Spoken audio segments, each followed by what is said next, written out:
ओम शांति। आज है 14 मई 2026। आज के बाबा के महावाक्य हैं, मीठे बच्चे, जैसे बाबा प्यार का सागर है, उनके जैसा प्यार दुनिया में कोई कर नहीं सकता। ऐसे तुम बच्चे भी बाप समान बनो, किसी को रंज मतलब नाराज़ मत करो। मतलब क्या कह रहे हैं बाबा कि बाबा जैसा प्यार जो है, हमारे शिव बाबा जैसा प्यार है, कोई भी नहीं कर सकता। किसी में इतनी हिम्मत नहीं है कि जो बाबा जैसा प्यार कर सके। कोई देहधारी प्यार इतना कर ही नहीं सकता जितना बाबा कर सकते हैं। और बाबा कहते हैं तुम बच्चों को भी बाबा के समान मतलब शिव बाबा के समान बनना है, हमें किसी को नाराज़ नहीं करना है। प्रश्न है, किस प्रकार के ख्यालात या विचार चलते रहें तो खुशी का पारा चढ़ा रहेगा। मतलब कैसे विचार होने चाहिए ताकि हमारा जो खुशी का जो पारा है वो हमेशा चढ़ा रहे, हमेशा खुशी जो है वो बढ़ती रहे, हम खुशी के बगैर ना रहें।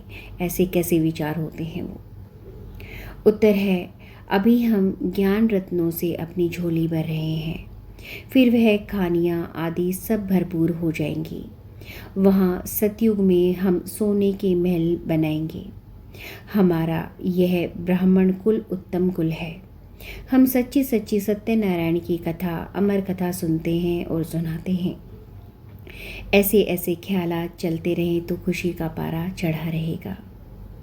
मतलब ये है कि जिस तरह से बाबा अभी हमारा जो झोली जो है वो ज्ञान से भर रहे हैं, राजयोग के ज्ञान से भर रहे हैं, मुरलियों से भर रहे हैं। इससे क्या होगा, जो सतयुग में जो है हमारे जो सोने चांदी आदि के महल होंगे, है ना। क्योंकि ये जो ज्ञानी है जिससे हम पावन बनेंगे, हमारी आत्मा जो है पावन बनेगी। और सतयुग में हमारे जो महल है वो सोने जैसे होंगे। क्योंकि हमारी आत्मा पतित से पावन बनने जा रही है, तो हम सतयुग में क्या बनेंगे, राजे महाराजे बनेंगे। लेकिन शर्त एक ही है कि हम बाबा को जितना ज़्यादा याद करेंगे तो ही हमें सतयुग में ऊंचा वर्षा मिलेगा। नंबर 2 ये बात है कि हमारा जो कुल है वो कौन सा कुल है, ब्राह्मण कुल है। हम ब्राह्मण बच्चे हैं ना बाबा के, और बाबा ही अब हमें सच्ची सच्ची कथा सुना रहे हैं। पूरे 5000 वर्ष का पाठ जो है बाबा हमें समझा रहे हैं। आदि मध्य अंत का सारा ज्ञान हम बच्चों को दे रहे हैं।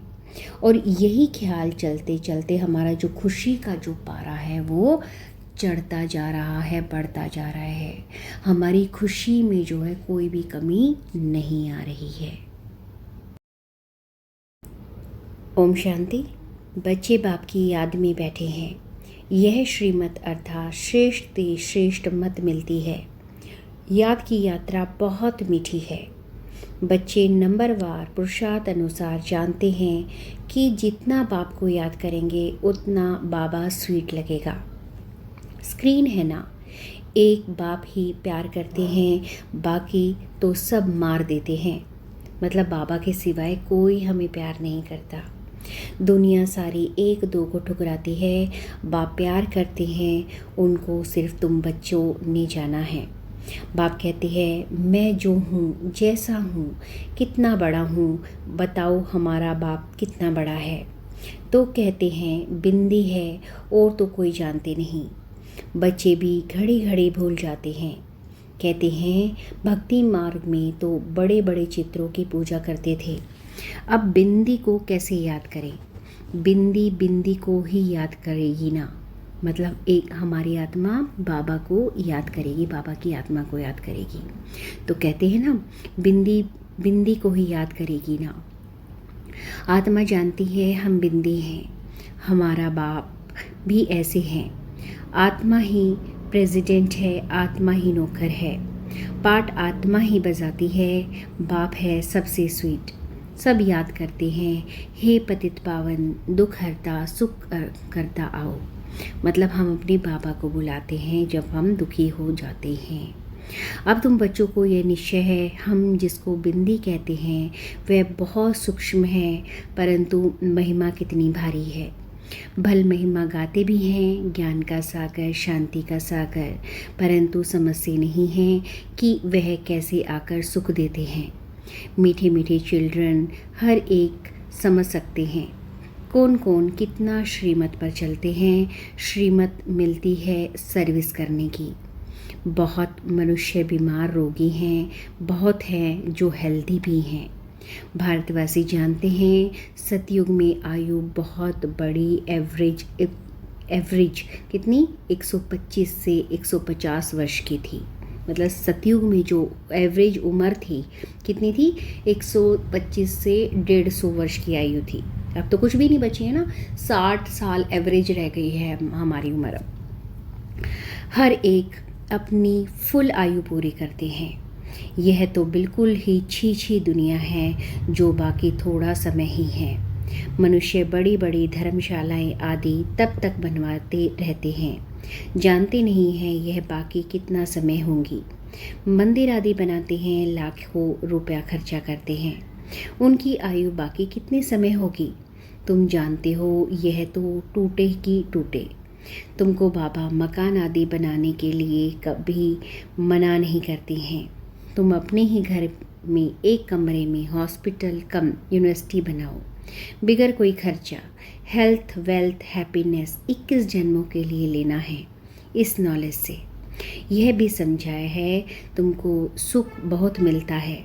जब तमो प्रधान बने तब जास्ती दुख होता है। जितना जितना तमो प्रधान बनते जाएंगे उतना दुनिया में दुख अशांति बढ़ती जाएगी। मनुष्य बहुत दुखी होते हैं, फिर जय जय जयकार हो जाती है। तुम बच्चों ने जो विनाश दिव्य दृष्टि से देखा सो फिर प्रैक्टिकल में देखना है। मतलब विनाश तो होना तय है, बाबा कह रहे हैं। स्थापना का साक्षात्कार भी बहुतों ने किया है। छोटी बच्चियां बहुत साक्षात्कार करती हैं। ज्ञान कुछ भी नहीं था। पुरानी दुनिया का विनाश भी ज़रूर होना है। तुम बच्चे जानते हो बाप ही आकर स्वर्ग का वर्षा देते हैं, परंतु बच्चों को फिर पुरुषार्थ करना है, ऊंच पद पाना है। पुरुषार्थ कैसे करना है? बाबा को याद करके, है ना। जितना बाबा को याद करेंगे ना हम, उतना हमें क्या मिलेगा? ऊंच पद मिलेगा सतयुग में। तुम बच्चों को बाप बैठ यह सब बातें समझाते हैं, यह थोड़े ही जानते हैं कि बाकी थोड़ा समय है। बाप कहते हैं मैं हूँ दाता, मैं तुमको देने आया हूँ। मनुष्य कहते हैं पतित पावन आओ, आकर हमको पावन बनाओ। बाप कहते हैं पहले तुम कितने समझदार थे, सतो प्रधान थे, अभी तो तमो प्रधान बन पड़े हो। तुम्हारी बुद्धि में भी अब आया है, आगे थोड़े समझते हैं कि हम विश्व पर राज्य करते थे। तुम विश्व के मालिक थे, फिर ज़रूर बनेंगे। हिस्ट्री ज्योग्राफी रिपीट होगी।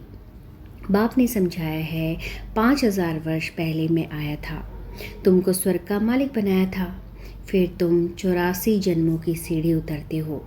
यह विस्तार कोई भी शास्त्र में नहीं है। शिव बाबा ने कोई शास्त्र आदि पढ़ा है क्या? उनको तो ज्ञान की अथॉरिटी कहा जाता है। वो लोग भी शास्त्र आदि पढ़कर शास्त्रों की अथॉरिटी बनते हैं। वह भी तो गाते हैं पतित पावन आओ, गंगा स्नान करने जाते हैं। वास्तव में यह भक्ति है ही गृहस्थियों के लिए। बाप बैठ समझाते हैं उनको भी पता नहीं है कि सदगति दाता कौन है। मतलब जो लोग गृहस्थ में रहते हैं ना, है ना, उनको भी नहीं पता है कि उनका सदगति दाता कौन है, उनका भगवान कौन है, उनका आत्मा का पिता कौन है। बाप समझाते हैं तुम मुझे बुलाते भी हो, हे पतित पावन आओ, मैं तुमको पावन बनाता हूँ, मैं तुमको पढ़ाने के लिए आता हूँ।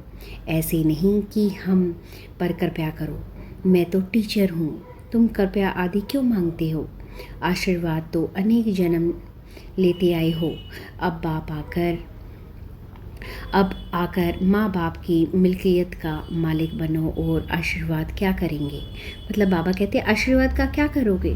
बस तुम तो मुझे याद करो, जो बाबा का है वो सब तुम बच्चों का है। बाबा की सारी मिल्कियत हम बच्चों की है। बच्चा पैदा हुआ और बाप की मिल्कियत का मालिक बना। जैसे हम भी जितने भी बच्चे हैं बाबा के, वो बाबा की जितनी भी मिल्कियत है जो सतयुग में मिलने वाली है, हम उनके क्या है? मालिक है हम बच्चे। लौकिक बाप को कहते हैं कि कृपया करो, यहाँ तो कृपया की बात ही नहीं है, सिर्फ आपको याद करना है। यह भी किसको पता नहीं है कि बाबा बिंदु है। अभी तुमको बाप ने बताया है, अभी कहते भी हैं परम पिता परमात्मा, गॉड फादर, सुप्रीम सोल। तो परम आत्मा ठहरे ना, वह है सुप्रीम, बाकी सब आत्माएं हैं ना। सुप्रीम बाप आकर आप समान बनाते हैं, मतलब बाबा हम बच्चों को अपने समान बनाते हैं। जैसे बाबा पवित्र और पावन है ना, वैसे बाबा हम बच्चों को भी, अपने बच्चों को पावन बनाते हैं, मतलब अपने समान बनाते हैं। और कुछ नहीं है, कोई की बुद्धि में होगा क्या कि बेहद का बाप जो स्वर्ग का रचयिता है, वह आकर स्वर्ग का मालिक बनाते हैं। तुम अभी जानते हो श्री कृष्ण के हाथ में स्वर्ग का गोला है। गर्भ से बच्चा बाहर निकलता है, तब से आयु शुरू होती है। श्री कृष्ण तो पूरे 84 जन्म लेते हैं। गर्भ से बाहर आया उस दिन से 84 जन्म गिनेंगे। लक्ष्मी नारायण को तो बड़ा होने में 30 से 35 वर्ष लगे ना, तो वह 30-35 वर्ष 5000 से कम करना पड़े। शिव बाबा का तो गिनती नहीं कर सकते। शिव बाबा कब आए टाइम दे नहीं सकते। शुरू में साक्षात्कार होते थे, मुसलमान लोग भी बगीचा आदि देखते थे। यह नोधा भक्ति तो कोई ने नहीं की। घर बैठे आप ही ध्यान में जाते रहते थे। वह तो कितनी नोदा भक्ति करते थे। अभी बाप बैठ सम्मुख समझाते हैं। बाबा दूर देश से आया है, यह बच्चे जानते हैं। इसमें प्रवेश कर हमको पढ़ाते हैं। किसमें? ब्रह्मा बाबा में प्रवेश करके बाबा हमें, शिव बाबा हमें पढ़ा रहे हैं। लेकिन फिर बाहर जाने से नशा कम हो जाता है। याद रहे तो खुशी का पारा भी चढ़ा रहे और कर्मातीत अवस्था हो जाए, परंतु उसमें टाइम चाहिए। अब देखो श्री कृष्ण की आत्मा को अंतिम जन्म में फुल ज्ञान है, फिर गर्भ से बाहर निकलेंगे, पाई का भी ज्ञान नहीं होगा। बाप आकर समझाते हैं श्री कृष्ण ने कोई मुरली बजाई नहीं, वह तो ज्ञान जानते ही नहीं। लक्ष्मी नारायण ही नहीं जानते तो फिर ऋषि मुनि सन्यासी आदि कैसे जानेंगे। विश्व के मालिक लक्ष्मी नारायण ही नहीं जाना तो फिर यह सन्यासी लोग कैसे जानेंगे। कहते हैं श्री कृष्ण सागर में पीपल के पत्ते पर आया, यह किया, यह सब कहानियाँ हैं जो बैठ लिखी हैं। कहते हैं नदी में पैर डाला तो वह नीचे चली गई। विचार करो मनुष्य क्या क्या बातें बना सकते हैं। मतलब जितनी भी, जैसे श्री कृष्ण को जैसे गर्भ जेल में थे ना, पैदा हुए थे और यमुना पार करके गोकुल में रहने के लिए आए थे नंद बाबा के घर, और जब आते वक्त उन्होंने अपना पैर यमुना में डाला तो नदी का पानी नीचे चला गया। तो बाबा कहते हैं ये सब कहानियाँ हैं जो लोगों ने खुद बनाई हैं। अब आप समझाते हैं कोई भी उल्टे सुल्टी बातों पर कभी विश्वास नहीं करना। शास्त्र आदि कितने मनुष्य पढ़ते हैं। बाप कहते हैं पढ़ा हुआ सब भूल जाओ, इस देह को भी भूल जाओ। आत्मा ही एक शरीर छोड़ दूसरा लेकर पाठ बजाती है, भिन्न भिन्न नाम रूप देश चोला पहनकर। अब बाप कहते हैं यह छीछी वस्त्र है। आत्मा और शरीर दोनों पतित है। आत्मा को ही श्याम और सुंदर कहा जाता है। आत्मा पवित्र थी तो सुंदर थी, फिर काम चिता पर बैठने से काले बने हैं। अब फिर बाप ज्ञान चिता पर बिठाते हैं। पतित पावन बाप कहते हैं मुझे याद करो तो खाद ही निकल जाएगी। आत्मा में ही खाद पड़ती है। कलयुग अंत में तुम गरीब हो, वहाँ सतयुग में फिर तुम सोने के महल बनाएंगे। वंडर है, यहाँ हीरो का देखा कितना मान है, वहाँ तो पत्थरों मिसल होते हैं। अभी तुम बाप से ज्ञान रत्नों की झोली भर रहे हो। लिखा हुआ है सागर से रत्नों की थालियाँ भर रहे हो और भरने आते हो। सागर से जितना भी चाहिए उतना लो, मतलब बाबा से तुमको जितना चाहिए उतना ले सकते हो। खानियाँ भी भरतू हो जाती हैं, मतलब जितने भी खाने हैं हीरे जवाहरात सोने की, वे भी भर जाती हैं। तुमने साक्षात्कार किया है। माया मच्छंदर का भी खेल दिखाते हैं। उसने देखा सोने की ईंटें पड़ी हैं, ले जाता हूँ। नीचे आया तो कुछ ना था नहीं, वहाँ तो सोने की ईंटों के महल बनाएंगे। ऐसे ऐसे ख्यालात आने चाहिए तो खुशी का पारा चढ़े। बाप का परिचय देना है। शिव बाबा 5000 वर्ष पहले भी आया था, यह किसी को पता नहीं है। तुम जानते हो 5000 वर्ष पहले आकर तुमको राजयोग सिखाया था। कल्प कल्प तुमको ही सिखाएंगे। जो जो आकर ब्राह्मण बनेंगे वह फिर देवता बनेंगे। विराट रूप भी बनाते हैं, उसमें ब्राह्मणों की चोटी गुम कर दी है। ब्राह्मणों का कुल बहुत उत्तम गाया जाता है, वह है जिस्मानी, तुम हो रूहानी। मतलब जो ब्राह्मण हैं वो क्या है, जिस्मानी है, और हम बाबा के बच्चे क्या हैं, रूहानी बच्चे हैं। रूह से बाबा को याद करते हैं ना, अपने आप को आत्मा समझ के। तुम सच्ची सच्ची कथा सुनाते हो, यही सत्यनारायण की कथा अमर कथा है। तुमको अमर कथा सुनाए अमर बना रहे हैं। यह मृत्यु लोक खत्म होना है। शिव बाबा कहते हैं मैं तुमको लेने आया हूँ। कितनी ढेर आत्माएं होंगी। आत्मा वापस घर में जाती हैं तो कोई आवाज़ थोड़ा ही होता है। मधुमक्खियों का झुंड जाता है तो आवाज़ कितना होता है। रानी के पिछाड़ी मधुमक्खियाँ सब भागती हैं। उनकी आपस में कितनी एकता है। भरमरी का भी मिसाल यहाँ का है। तुम मनुष्य से देवता बना देते हो। पतितों को तुम ज्ञान की भूं भूं करते हो तो पावन विश्व का मालिक बन जाते हैं। तुम्हारा है प्रवृत्ति मार्ग, उसमें भी मेजॉरिटी माताओं की है, इसलिए वंदे मातरम कहा जाता है। ब्रह्म कुमारियाँ वह जो बाप द्वारा 21 जन्म का वर्षा दिलाती हैं। बाप सदा सुख का वर्षा देते हैं। जो सर्विस करेंगे, लिखेंगे, पढ़ेंगे, होंगे नवाब। मतलब जो बाबा को जितना याद करेगा तो क्या बनेंगे, कहते नहीं पुराने का, पढ़ेंगे, लिखेंगे, बनेंगे नवाब, तो वे उतने ही वो बड़े पद पर जाएंगे। राजा बनना अच्छा व नौकर बनना अच्छा, पिछाड़ी के समय तुमको सब मालूम पड़ जाएगा। हम क्या बनेंगे फिर पछताएंगे। हम श्रीमत पर क्यों नहीं चले। बाप कहते हैं फॉलो करो। ऐसे भी नहीं कोई एक कमरा दे देते हैं सेंटर के लिए, खुद मीट आदि खाने लगते हैं। वह पुण्य आत्मा, वह पाप आत्मा, फिर आश्रम नहीं रहेगा। घर में स्वर्ग बनाते हैं तो खुद भी स्वर्ग में होनी चाहिए ना। सिर्फ आशीर्वाद पर नहीं ठहरना है। बाप को याद करना है, पवित्र बनाकर ही साथ ले जाएंगे। तुमको तो बहुत खुशी रहनी चाहिए। कितनी भारी लॉटरी मिलती है। बाप को जितना याद करेंगे उतना विक्रम विनाश होंगे। बाप जितना प्यार दुनिया में कोई कर नहीं सकता। मतलब जितना प्यार हम बच्चों को बाबा करते हैं ना, उतना सच में कोई हमें प्यार नहीं कर सकता। उनको कहा ही जाता है प्यार का सागर। तुम भी ऐसे बनो। अगर किसी को दुख दिया, रंज, नाराज़ किया तो रंज होकर मरेंगे। यह कोई बाबा श्राप नहीं देते हैं, समझाते हैं। सुख दो तो सुखी होंगे। सबको प्यार करो। बाबा भी प्यार का सागर हैं। अच्छा, मीठे मीठे से खिले दे बच्चों प्रति माता पिता बाप दादा का याद प्यार और गुड मॉर्निंग। रूहानी बाप की रूहानी बच्चों को नमस्ते। रूहानी बच्चों की रूहानी बाप दादा को नमस्ते। शुक्रिया बाबा, शुक्रिया। धारणा के लिए मुख्य सार हैं, किसी भी उल्टी सुल्टी बात पर विश्वास नहीं करना है। जो भी उल्टा पढ़ा है उसे भूल अशरीरी बनने का अभ्यास करना है। मतलब जो हमने गलत चीज़ें पढ़ रखी हैं उन्हें हमें भूलना होगा और अपने आप को आत्मा समझकर बाबा को याद करना होगा। इसका अभ्यास करना होगा।